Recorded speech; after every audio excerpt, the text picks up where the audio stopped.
fire.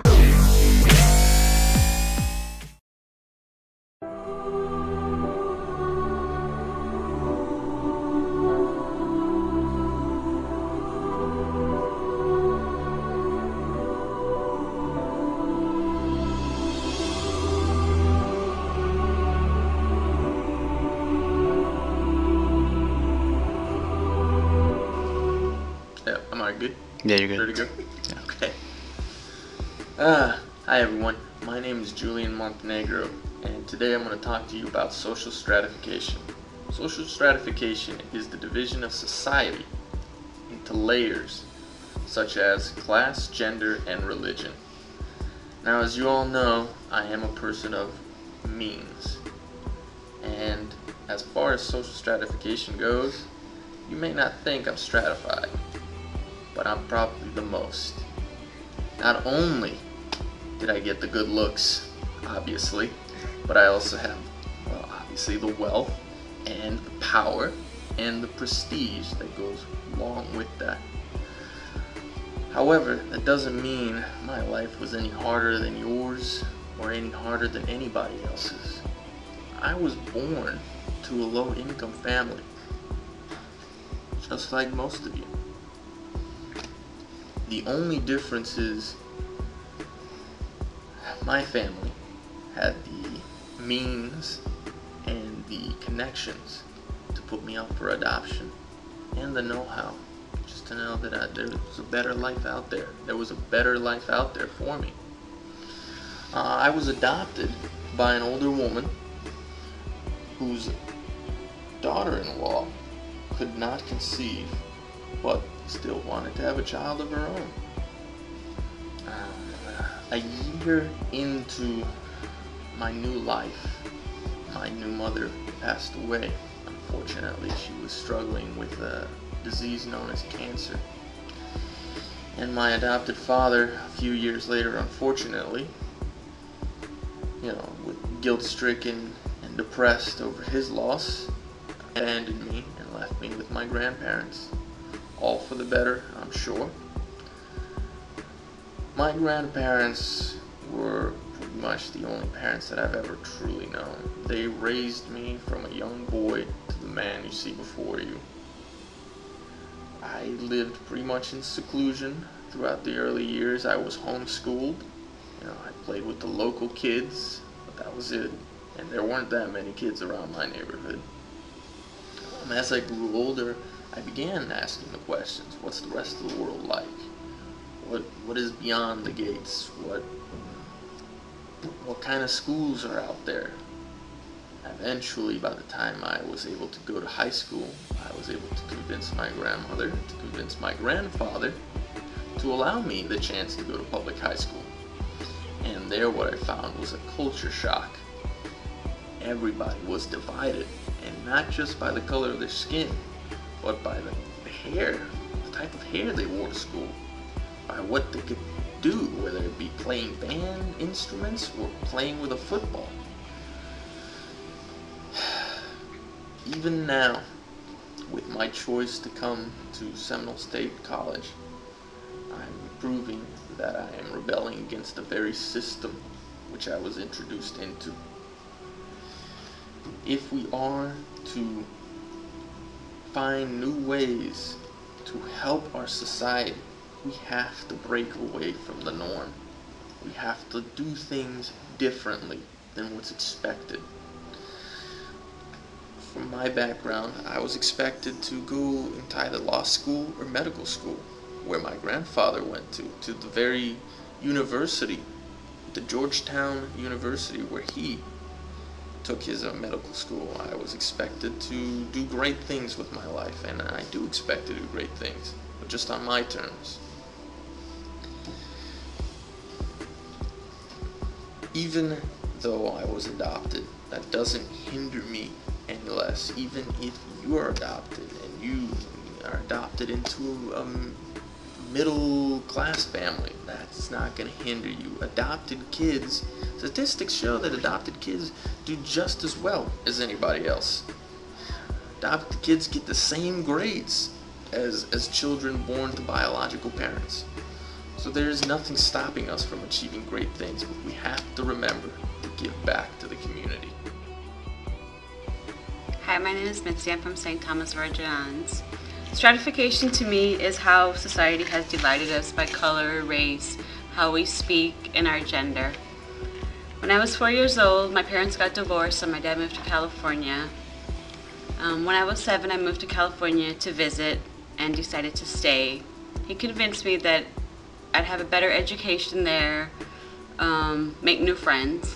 I started elementary school in San Diego, California, and I was made fun of by the way I spoke. I spoke with a Caribbean accent, which is kind of common in Florida these days. But it was hard because I didn't know no different. That's all I ever knew. So I got adjusted to that.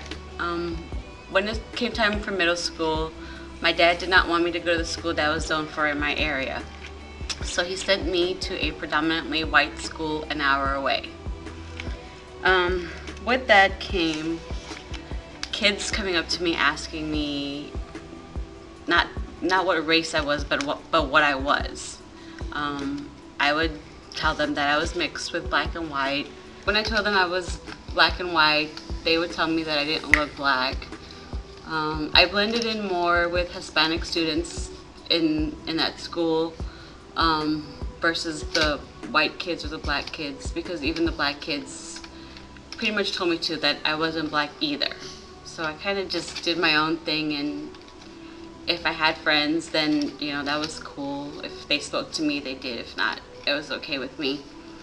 In school, it was always divided with groups. You have your white groups and black groups, Hispanic groups. In San Diego, there was also groups of Asian students.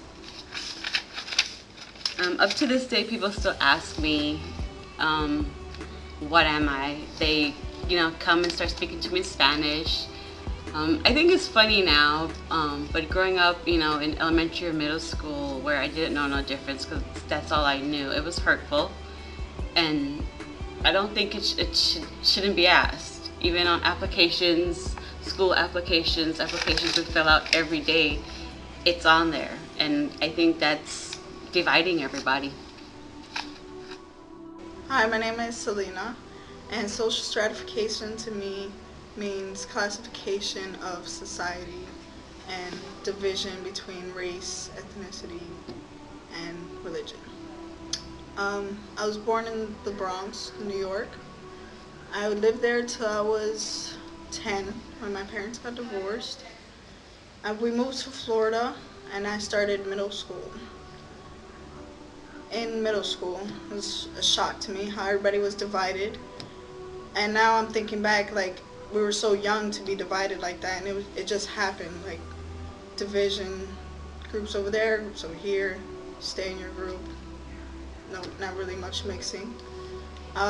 Me and my brother were the new kids, so kind of stuck together. Didn't really know anybody till 7th grade. And I tried to be with everybody, but it wasn't happening. Everybody wanted me to stick to my own group, Hispanic, so that's where I stood till high school.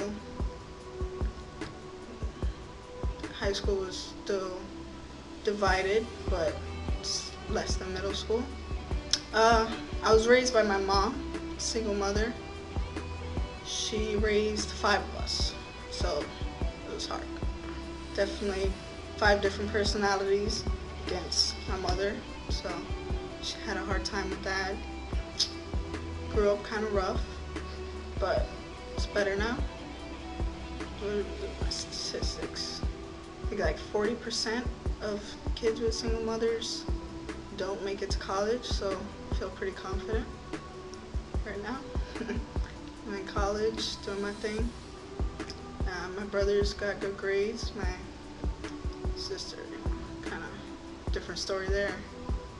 But it's definitely affected my life, living in the middle, lower class. So my name is Sam, and to me, social stratification is the way we're divided into different groups and the way society sees us as individuals. And to me, that social stratification has impacted me in a great way. Since I was a little kid, my parents have always been missionaries, going to different countries and helping people out to build houses and churches and stuff like that. And I've always been the new kid, and it's been like throughout my whole life, it's been really hard to connect with people. And is now, after I've been in the States, in the same place, living in the same place for like 7 years, is that I'm getting like close friends and stuff like that. And I remember when I first came to the States, and first time I came to the States, I was in 7th grade, and coming straight from a private school in Puerto Rico, where I only learned English in 2 years, to coming here in 7th grade and seeing all the kids and how everything was divided. And it just shocked me to see people sitting in benches and like seeing like a group of white people on one side, a group of Hispanics in the other, and everybody was divided at all times. To me, where I come from, it's shocking to see that, because everybody is always together, everybody's always hanging out. It doesn't matter what color skin you are. It's just as long as you can speak to that person and you have something in common, you can be friends. It doesn't matter what kind of things you have or where you come from. It matters who you are. And I remember coming here, and I remember this incident that happened to me, and it shocked me. Coming into science class, I don't remember really listening to the teacher. It's a blur. But like, she gave instructions to do a project, and I guess I didn't understand them correctly because I was still relatively new. And one of the people in my group, in the middle of the project, I guess I did something wrong, and she said, I will never forget this. She said, "You stupid Puerto Rican, you did not understand what she said." And she said it really loud. She kept saying a bunch of stuff, but she said it so loud she embarrassed me in front of the whole class. And I remember listening to everybody laughing, and I'll never forget that. And it just shocks me to see the division in the schools and the division and everywhere here.